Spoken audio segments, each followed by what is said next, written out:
Okay, so Sweet Hands Caleb Plant tells Canelo Alvarez he is ready in September. He said him and Canelo can get it cracking. If you don't know what he's talking about, he's talking about that earlier Canelo Alvarez offered to fight Caleb Plant right after he was coming off his win, but Caleb Plant said he didn't want to go into back-to-back training camps.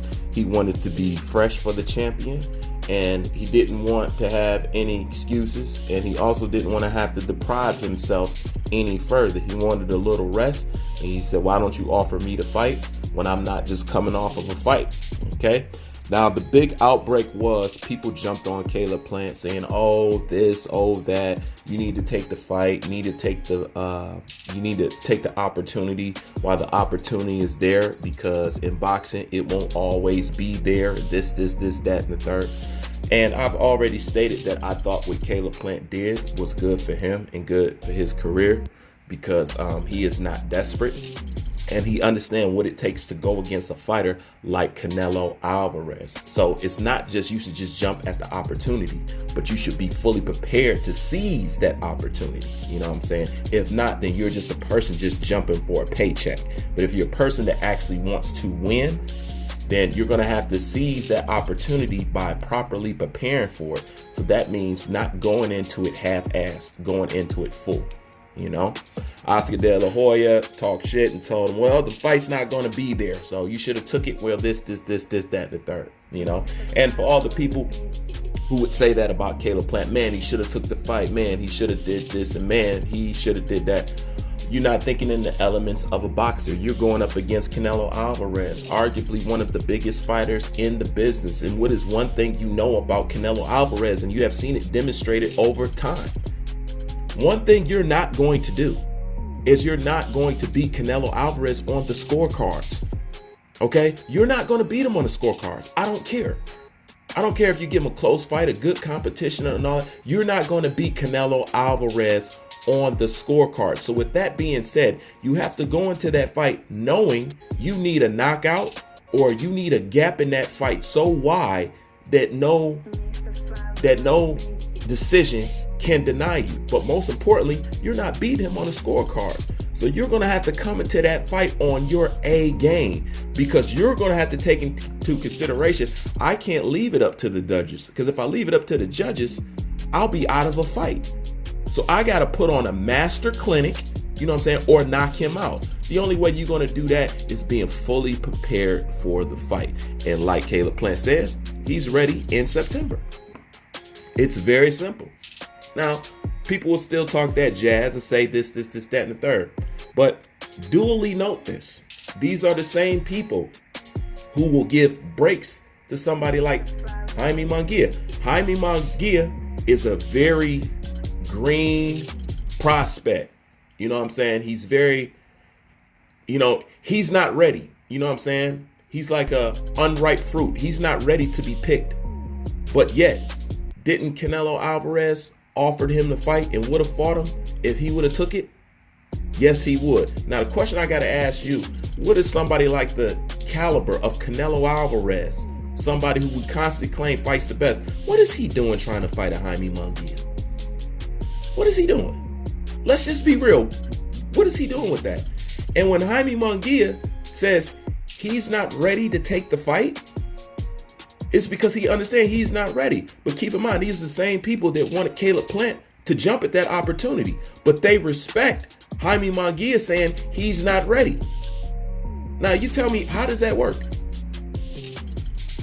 Because other people could easily say, no, Jaime Munguia need to jump at the opportunity. He needs to dare to be great. You know what I'm saying? He needs to take this opportunity because he might not get it again. Where was all that energy with him? You see, it's not present, but as you see, it's the same scenario. Most people say, well, Caleb Plant is 27 and this is that.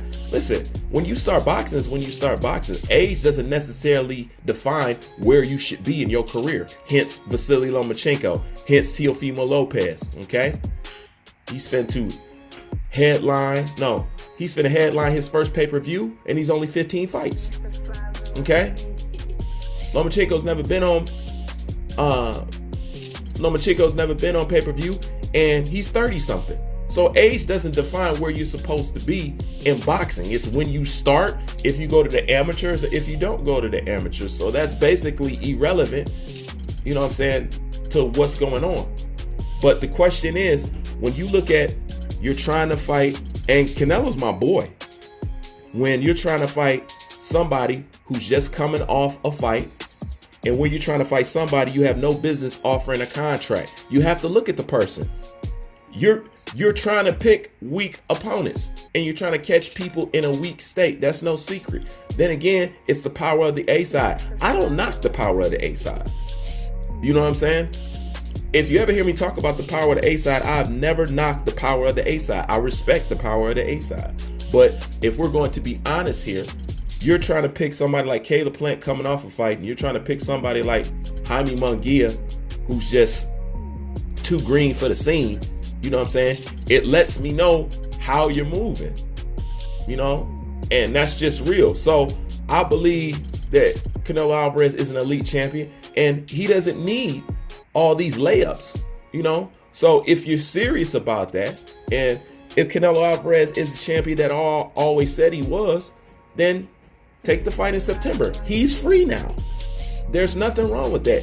He's free, you know, and he'll be fully acclimated. And guess what? There's no excuses. That's all somebody want to do, is eliminate the excuses. Unless you want a whole bunch of Deontay Wilders. Oh, I tore my bicep. Unless you want a whole bunch of Manny Pacquiao. Oh, I hurt my shoulder. Oh, I hurt this. You know what I'm saying? The excuse train. That's all he was trying to do, and ain't nothing wrong with that. You know what I'm saying? But people don't keep that same energy. So if Caleb Plant should have took the fight, Jaime Munguia need to take the fight. If Jaime Munguia is too green, you want him to slow roast and take his time, then guess what? Caleb Plant can slow roast and take his time, because he a champ. You know?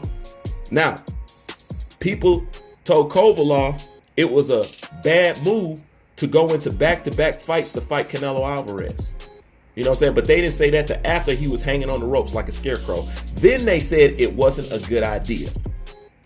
Okay? The point is, I wouldn't want him to go beat him, and people say, well, you beat him fresh coming off of a fight.